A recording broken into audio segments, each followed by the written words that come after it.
Here to discuss how big we can expect iBuying to get, please welcome Strategic Advisor for Real Estate Tech, Michael DelPrete. Hello, everyone. Anyone here follow my work?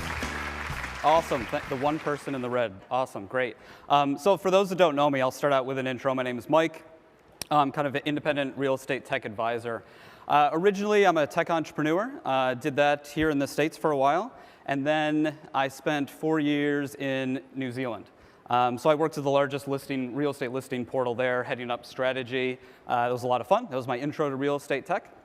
And then I came back to the States. I'm in lovely Boulder, Colorado, so I teach part-time at the University of Colorado Boulder, and I do a lot of consulting and investing in this space. So I'm going to talk about iBuyers today, and we'll kick off here. So I'm going to start with this quote. I want to provide some context. This is one of my favorite quotes here. The railroads are in trouble because they assume themselves to be in the railroad business rather than in the transportation business. And I'm going to start the story today talking about listing portals, because I think that's where we need to start to provide some context. All right, so what business are the listing portals in? The way I think about this is getting closer to the transaction and doing more of the transaction. So think about, being involved in less of the transaction, that's just doing one thing, like advertising or mortgage, finance, whatever. More of the transaction is getting involved in that. And then you can be really close to the transaction, like a brokerage, or you can be pretty far away, where you're a marketplace. You just make an introduction between a buyer and seller, or between two parties. So if you plot out where the major real estate portals around the world are, this is kind of where they're at. They all start in the lower left quadrant, and they're kind of expanding. And this is where they're going. And this is based on their strategies, their investments, M&A activity, announcements. You see a trend here, right? Which is they're all kind of going to this upper right quadrant. Around the world, these listing portals are getting closer to the transaction, and they're getting involved in more parts of the transaction. So why are they doing this? Bigger revenue pools, all right? If you're just down in the lower left, you're just advertising. That's where you get your money. The reason you're going up there is to grow, right? You got finance, title, insurance, moving, utilities, agent commissions. That's where the growth is. That's where the big revenue pools are. And a couple examples here in the States, right, to look at this. So Zillow announced Zillow Offers. They bought a mortgage company. They're moving closer to the transaction. They get involved in more of it. Realtor.com and News Corp purchased OpCity, getting closer to the transaction. So there's a couple examples close to home, right? And it's all about leads for that last one, talking about OpCity. Zillow and Realtor are going from lead generation machines to lead qualification machines. They're getting closer to the consumer, closer to the transaction. That's good for them. It's good for consumers. Jury's still out if it's good for agents or not, but it's providing another value-add service. So if we go back to this framework, what we're seeing is this traditional move, listing portals, moving from search engines to service engines, providing more services direct to consumers. All right, so there's a little bit of context to what's going on. Now, let's talk about iBuyers. That's the title of the presentation. I should touch upon it. So I'll start out with some numbers. 0.2%. This is, in 2018, the market share of all iBuyers in the US. All right, 5%. That's the market share of all iBuyers in Phoenix last year, in November, which is the kind of the most recent month that I've looked at. All right, Phoenix is the granddaddy of all iBuyer markets. It's perfect. It's homogenous. It's where they've been for years. All right, 5% market share. 3% market share for Opendoor in Phoenix. So you can see where the biggest iBuyer is compared to the total market. And then if you plot that out, you can see what it is. That's kind of a high point, right? Right at the right of the graph there. So that's not just the most recent. I haven't cherry-picked it. You can see what's happening here. Red line's total iBuyer market share in Phoenix, and blue is Opendoor in Phoenix. Interesting trends. And by the way, when you're talking about market share, it's easy to make it whatever you want, because you can make that denominator. So I'm always very transparent. Like, I'll show you my denominator if you show me yours. This is how I figure this out. I don't expect you to write this down now, but I make it available whenever I talk about this stuff. So let's look at Opendoor, the biggest iBuyer. Here's their overall volumes, how many houses they're transacting, buying and selling over the past 4 years. You see a bit of an exponential curve here, right? Going from 1 market, 2 market, 4 markets, 16 markets in 2018. 16 markets where they've bought or sold more than 20 properties. So they're active in more. And you can see that last year kind of bought over 10,000 properties and sold just about 7,000. So there's some actual specific numbers. You notice the graph between the blue and the red? What is that? That's growth. That's just crazy growth, where you're launching in new markets, you're buying a lot of houses. It takes time to sell those and reach parity. But there's an exponential growth there. I love this chart. This shows the median purchase price of the iBuyers in Phoenix. Opendoor and OfferPad are kind of flat as a table, right? It shows incredible discipline in terms of the houses they're purchasing. Everybody says there's a range. We buy houses between 150 and 500, but in reality, that median house price is kind of 240, super, super flat. And then you got Zillow entering the fray a little while ago. They're buying much more expensive houses, about 30 to 40% more expensive at scale. It's not just one or two, it's scale. I'm not really sure why. If you're sitting next to somebody from Zillow, ask them, but that's where they're at in Phoenix right now.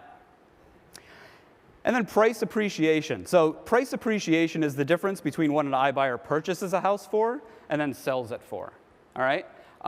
That's not how much money they make on the house. That's simply the difference in those prices. And you can see what that is in a percentage terms over the past year, right? Opendoor between 4 and 5%, OfferPad between 7 and 8%. One of the big questions or the assumptions is that iBuyers come in and they give lowball offers. I think that's false. There's no way to know. We can't A/B test in real life to see what a house would have sold for on the open market. But unlike a typical house flipper, they're not giving offers that are 30% below market value. They're much like if you trade in your car at a dealership, you might pay a little bit more than the full Kelley Blue Book value if you sold it yourself. You're replacing you're replacing uncertainty with certainty. All right, so one data point to look at is how much do they sell it for? Small single-digit percentages. So Zillow's getting in the game, and it's kind of like the bottom of a little smiley face there. So their margin is a little bit lower on the price difference for those houses. But if you look at it in absolute dollar terms, if we switch over there, you can see the difference. So Opendoor is getting about $11,000, Zillow about $9,200, and OfferPad about $16,000 or $17,000. In a low-margin business like iBuying, that's a big deal. That's a big deal. That can make the difference between profit and loss. So everybody's got a different model. Everybody's got a different rationale for why they're doing this and what they're willing to sell them for and their price points. There's no one right answer. There's an equation, and you can put those variables, you can make them whatever you want. It'll still balance out at the end. There's not one right way to do this, and you see some of the major players doing it differently. So Zillow entered the game this year, and this is in Phoenix, kind of the number of houses they're purchasing per month. They've grown quick, all right? They're very seriously into this. They're in October, December, they're buying almost as many houses as the other portal who's doing this, Redfin, did all of last year. So they've expanded really quick. They're not dipping their toe in the water, and in the poker game, they are all in. So yeah, quick expansion on Zillow's standpoint. And if you notice, Zillow's advertising this quite extensively. If you go to Zillow and you look at any listing in Phoenix, you see an advertisement for their Zillow Offers program. Every single listing, whether it's on the market or not. Do you want to, sell your home? Click here to get a free offer. And this costs Zillow approximately $0, right? No customer acquisition cost. It's very easy for them to put this advertisement on their site. So the question is, why is Zillow doing this, right? Why are they getting into this game? It's all about seller leads, all right? This isn't iBuying. I mean, it is iBuying for Zillow, but this is about seller leads. So I'll illustrate that point. In the first 4 months in Phoenix, Zillow generated 20,000 leads. That's a person clicking through and requesting an offer on their house from Zillow. That's not clicking a button. It's not saying, I want more information on this property. That's filling out a 40 to 50 questions, a questionnaire about a home to get an offer. So there's a relatively high hurdle there. And that same period of time, Zillow purchased 200 houses. That's 1% of the houses. So they purchased 1% of the houses that people were interested in getting an offer for. That means there's 99% of those leads, 19,800 people who are ready to sell their home. They want an offer who got nothing out of it, all right, except they're a lead. And if you translate the numbers we're seeing in Phoenix out to, I see a lot of phones going up for this one. If you translate the numbers in Phoenix out to a national rollout, if Zillow sells those leads, that's $1 billion opportunity for them every year. They can sell those leads on a per lead basis. They can sell them for a referral fee, commission. You can monetize it a couple different ways. But again, if you expand out, total addressable market here is probably $1 billion worth of from these seller leads. So remember, Zillow, 1%, but this is where the value is, right, in these seller leads. So continuing the story of iBuyers, how big are they going to get, right? What's the headwinds? What's the natural headwinds to what's going on here? I think the single biggest issue facing iBuyers is human psychology. If you've been here all week and you haven't heard, if nobody's talked about psychology yet, I think we're all missing this kind of really interesting dimension and really important dimension in terms of what's going on in the industry. So I'm going to talk about this psychological concept of loss aversion. So I'm not making this up. This is a thing. It's been around for decades. It's been studied. Loss aversion states that the pain humans experience from a loss is greater than the corresponding pleasure they get from a gain. Meaning, I'm going to make decisions to avoid losing $5 than I would to make $5. This is a proven psychological fact. So again, here's a framework to think about it, right? Think about high-frequency, low-value transactions, things like Airbnb, Uber, Netflix, things that occur quite often, but at a low value. What's the potential downside loss of not liking it or making a mistake? It's pretty low. It's like 20 bucks, right? I try Netflix, I don't like it, I've lost 20 bucks. Not a big deal, because it recurs on a very regular basis. You go to the other end, you think about these high-value, low-frequency transactions. Things like divorce lawyers, investment bankers, things that happen, it sounds like a joke, right? Divorce lawyer and investment banker walk into a bar. Thank you. So things that happen very rarely, but what's the downside risk of screwing that up, right? It could be quite a lot of money, so you don't want to take a chance. You don't want to deal with that risk. You want insurance. You want somebody to hold your hand through that process, an expert who's been through this a number of times. And then way, way, way up there we have real estate. Right? Super high value, super low frequency. This is going to be the single biggest transaction consumers make in their lifetime. They don't want to mess around. The downside is not only tons of money, but their safety and their family and shelter, all this stuff. So it's this psychological component that is encouraging people to keep using people in this transaction.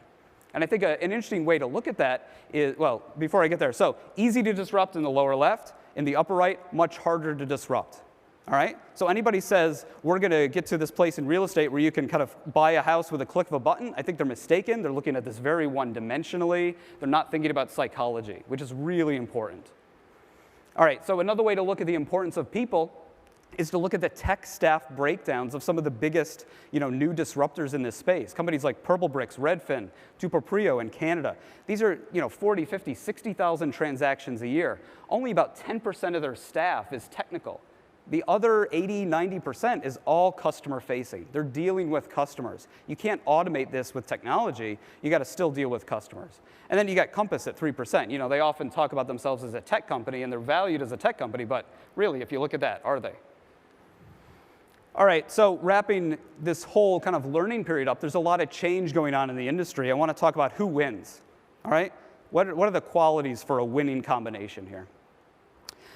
First off, I got 3 of these. First one, the best business models are thinking exponentially better. They're making things exponentially better. So what does that mean? One way to look at this is efficiency. Average number of transactions per agent per year in the US, about 6, right? You look at a company like Compass, average transactions, about 6.5. All right, so that's incrementally better. But the key here is looking at companies like Redfin and Purplebricks. All right, that's 8 to 10 times better. That is, boom, 10 times better. That's exponentially more efficient. All right, so it's those models that are exponentially better that are adding some incredible differences to this space. Second, the start of the consumer journey is critical. All right, when consumers start this process, that's where you want to be. So remember the Zillow example, right? They're at the start of the consumer's journey. People go to Zillow when they start looking for houses. They were able to generate 20,000 leads in one market. Just by putting a little ad on their site. That's why you have companies like this Keller Williams team in Phoenix launching OfferPad. They're just collecting leads, and then they're picking up the phone and calling Opendoor to get an offer on it. But they want to be at the start of the journey. They don't want to get left behind. I think the biggest question facing iBuyers going forward is, are consumers going to price compare iBuyers? Meaning, if I get an offer on my home from Zillow, am I going to call up Opendoor and also get an offer? Or am I just going to do one? There's a difference between price comparing products versus services. So I don't know what the answer is. I do know that, according to NAR statistics, 65% of consumers go with the first agent they talk to. They don't price compare agents. They talk to somebody, they go there. In the UK, there was a commission studied where they looked at legal providers. 77% of consumers go with the first lawyer they talk to. Is this the same, right? Is iBuyers going to be the same? Are people going to shop around, or are they just going to go with the first one they talk to? I think for Opendoor, the nightmare scenario here, in terms of being at the beginning of the consumer journey, is 160,000 Keller Williams agents in people's living rooms and kitchens, sitting down with them, waving around their iBuyer brochure saying, we do that too, right? What's that going to do? It's going to create a lot of customer confusion in this space. So the third lesson here is about funding. It's about those who have the deepest pockets are generally going to win, and they're getting the traction. So I'm going to go through and show some examples there. This is looking in the UK. This is Purplebricks, who's kind of this leading hybrid agent in the UK. They're now the #1 agent in the UK. This shows a correlation between the amount of traction they're getting, how many listings, how many customers, and the funding raised. So while it's true, so you can raise a lot of money, it doesn't mean you're going to be successful in this space, right? But just because you raise a lot of money doesn't mean you're going to win. But I've yet to see anybody win or get a lot of traction without raising a lot of money. The key here is that Purplebricks is out. They've raised a lot more money, and they've outspent their competitors 10-1 in terms of advertising. So again, another exponential improvement, an exponential difference. They're outspending their competitors 10-1 in advertising. If you look at iBuyers, same thing. These are not scrappy startups, operating out of a garage. These are well-funded organizations that have raised tens of millions, hundreds of millions, in the case of Opendoor, $1 billion in equity. So these are big organizations. If you look at just the pure iBuyers, Opendoor, OfferPad, and Knock, there's a huge difference here. And this doesn't mean Opendoor's winning by any stretch of the imagination, but it means they have a lot more fuel in the tank. Right? They have a lot more resources. How much more? Well, more than 10 times as much. All right? So an exponential change here in how much money they've raised. So, which brings up an interesting point. The new models that everybody's talking about, they're not new ideas. What Compass is doing, what Opendoor is doing, Zillow, anybody. This isn't new. These models, these ideas have been around for a while. They're actually just doing what's only possible with a lot of money. If we got together and said, hey, I got $1 billion, what do you want to do in real estate? Oh, yeah, let's do some of this stuff. So they're not new ideas. They're just powered with huge amounts of capital. So to recap there, who wins, right? Who wins in this space? It's going to be those companies that are thinking about exponential improvements, not incremental, but exponential improvements. Secondly, it's going to be companies that are closer to the consumer, to the start of the consumer journey. The listing portals, Zillow, Realtor.com, brokerages, agents, anybody at the start of that journey is going to be in the best position. And then lastly, those with deep pockets, a lot of money. You don't find any real examples of kind of scrappy startups in this space that are making a dent. It's all coming with huge amounts of funding in this space. So that's me. I'll leave you with this quote on that. And yeah, thanks again. My name's Mike. Take care.